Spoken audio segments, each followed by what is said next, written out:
এই তৈরি হচ্ছে মুড়ির চাল।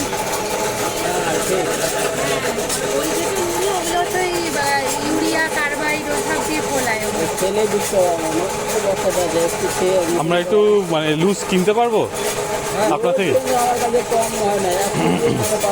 ও আচ্ছা, এমনি খেতে পারেন একটু অল্প, ঠিক আছে। আমি হাতে করে, আপনি হাতে করে দিন না।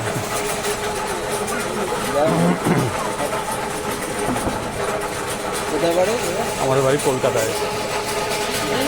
এগুলো কি বলেন তো, লোকাল লোক চাল নিয়েছে এখানে বাজার।